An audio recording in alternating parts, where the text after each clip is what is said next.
আপনার উম্মতগুলো আমার বান্দাগুলো আমি রব্বুল আলামিনকে পেতে চাই। আচ্ছা মুসলমান ভাইরা আমার বলেন তো আমরা আল্লাহকে পেতে চাই কি চাই না? এই দুনিয়ার কোন এমপি মন্ত্রী মা বাবা ছেলে মেয়ে সংসার কোনো কিছুর প্রয়োজন আমাদের নাই।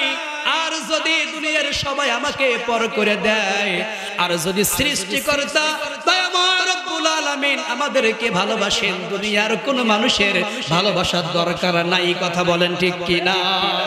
ভাইরা আমার, বন্ধুগণ আমার, আজকে আমরা সবাই আশিক রাসূল বলে দাবি করি কি করি না? এই দুনিয়ার মধ্যে সবচেয়ে আমি মনে করি বাংলার মুসলমানগুলো যারা আল্লাহ পাকের প্রতি ঈমান এনেছে, বিশ্ব নবীজির কালেমা পড়ে ইসলাম ধর্ম গ্রহণ করেছে, আমার মনে হয় এই সমস্ত মুসলমানগুলি বাবাকে গালি দিলে কিছু বলবে না, মাকে গালি দিলে কিছু বলবে না, নেতা নেত্রী দলকে গালি দিলে কিছু বলবে না, কিন্তু শুধুমাত্র কেবলমাত্র আমাদের দুজাহানের বাদশা মুহাম্মদ সাল্লাল্লাহু আলাইহি ওয়াসাল্লামকে গালি দিলে বাংলার মুসলমান ছাড় দেবে না। কথা বলেন ঠিক কিনা?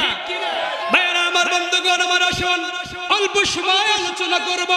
আপনাদেরকে আমি কষ্ট দেওয়ার জন্য আসি নাই। মুসলমান ভাইরা আমার, আমার আল্লাহ রাব্বুল আলামিন বলেন, কুল ইন কুনতুম তুহিব্বুনাল্লাহ ফাত্তাবিউনি ইউহিব্বুকুমুল্লাহ ويغفر لكم ذنوبكم والله غفور رحيم। আল্লাহু আকবার বলেন। ভাইরা আমার, বন্ধুগণ আমার, আল্লাহ রাব্বুল আলামিন ডাক দিয়ে বললেন, হে রাসূল, যদি আপনার উম্মতগুলো আমার বান্দাগুলো আমি রব্বুল আলামিনকে পেতে চাই, আমি রব্বুল আলামিনকে সন্তুষ্ট করতে চাই, সর্বপ্রথম আপনাকে মহব্বত করতে হবে, আপনাকে ভালোবাসতে হবে, আপনাকে দুনিয়ার সবচাইতে ভালোবাসতে হবে।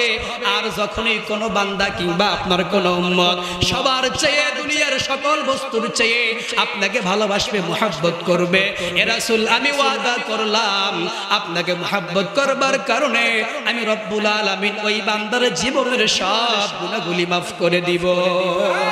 ভাইরা আমার, বন্ধুগণ আমার, তাহলে জীবনের প্রত্যেকটা মুহূর্তে, জীবনের শুরু থেকে নিয়ে মওত পর্যন্ত, পারিবারিক জীবনে, রাষ্ট্রীয় জীবনে, প্রত্যেকটা ক্ষেত্রে এই নবীর সুন্নাহগুলি আদায় করার দরকার আছে না নাই?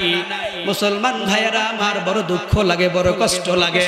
12 রবিউল আসলে আমরা শুধু মিলাদ কিয়াম পড়ি, বাকি 11 মাস নামাজ পড়ি না, কোরআন তেলাওয়াত করি না, মিথ্যা কথা বলে চকলখড়গিরি, পরে নিন্দা গীবত আমরা করি কি করি না?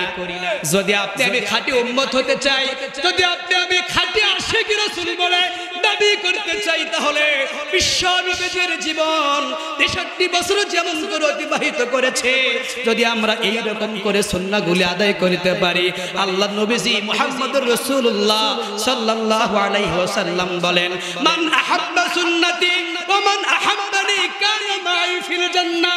আল্লাহ নবীজি ডাক দিয়ে বলেন, ও আমার উম্মতেরা, যেই সমস্ত উম্মতগুলো আমার সুন্নতকে মহব্বত করলো, আর আমার সুন্নতগুলি মহব্বত করা মানে সে আমাকেই মহব্বত করলো, সুবহানাল্লাহ।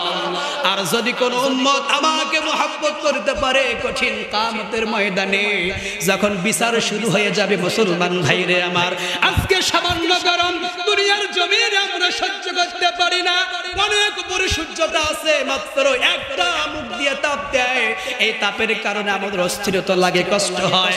অথচ কঠিন কিয়ামতের ময়দানে অসংখ্য অগণিত মানুষের যখন সমাগম হয়ে যাবে, এই সূর্যটা কিন্তু একেবারে মাথার কাছে চলে আসবে। কথা বলেন ঠিক কিনা?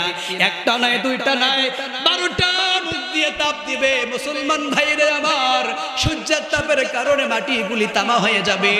ওই কঠিন মুসিবতের দিনে আপনাকে আপনার মা ভুলে যেতে পারে, আপনার বাবা, আপনার ছেলে মেয়ে, আপনার সবাই আপনাকে ভুলে যেতে পারে। আর যদি আপনি সুন্নতগুলো আমল করে কবরে যাইতে পারি, আল্লাহর কসম, দয়ার নবী, মায়ার নবী আপনাকে ওই দিন ভুলে যাবে না।